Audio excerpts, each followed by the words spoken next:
الصلاة خير من النوم.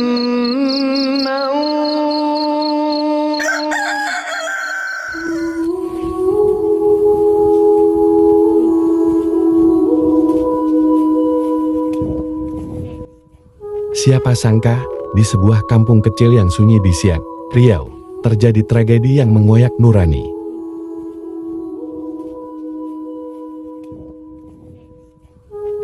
Seorang gadis remaja, cantik dan penuh harapan, ditemukan tewas mengenaskan, terkubur di antara semak belukar dan batang sawit.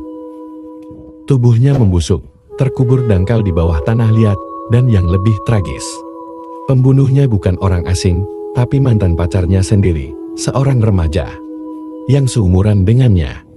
Dan berikut kisahnya. Nama samarannya Bunga, umurnya baru 16 tahun, warga kampung Benteng Hilir, Kecamatan Mempura, Siak, Riau.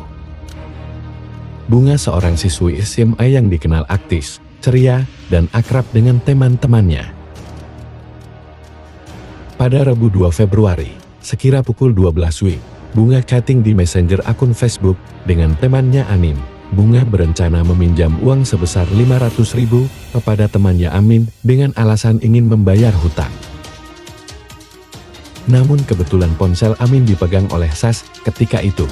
Kemudian Sas mengajak chatting melalui akun FB-nya dengan modus ingin memberikan pinjaman uang untuk Bunga.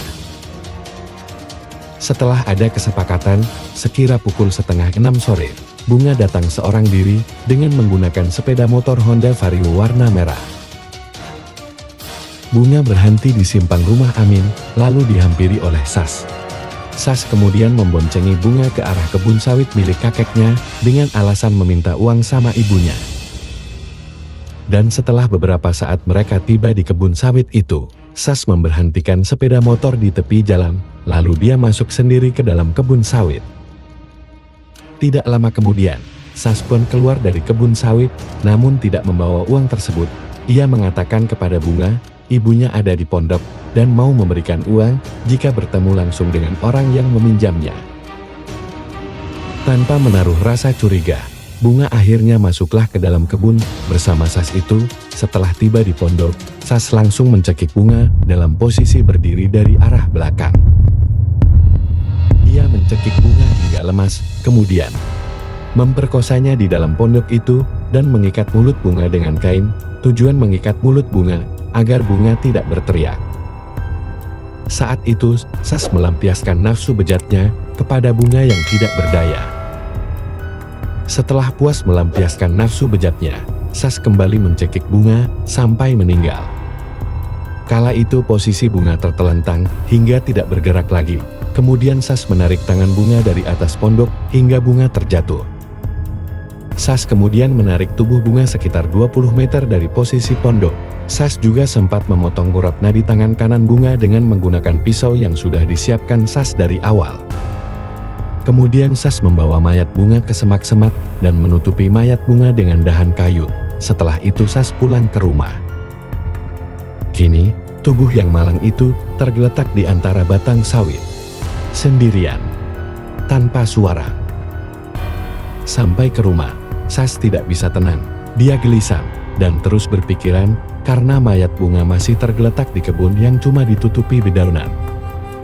Dan keesokan harinya sekitar jam 7 pagi, Sas kembali dengan membawa cangkul yang dipinjam dari warga.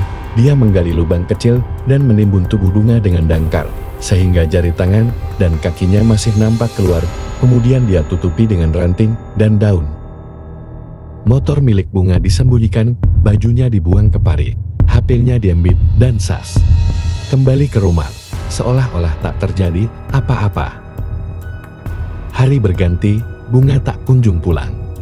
Keluarganya mulai panik, laporan orang hilang dibuat.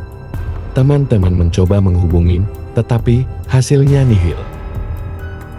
Pada hari Minggu, tanggal 6 Februari, bau busuk mulai tercium dari kebun sawit. Seorang warga, ayah tiri pelaku, mencium bau itu. Setelah diperiksa, terlihat kaki manusia mencuat dari timbunan ranting. Polisi dipanggil, lokasi digali, dan benar. Itu jasad Bunga. Tangis pecah, keluarga hancur, dan malam itu Sas ditangkap. Dalam interogasi, Sas mengaku, dia mengaku membunuh, memperkosa, mengubur.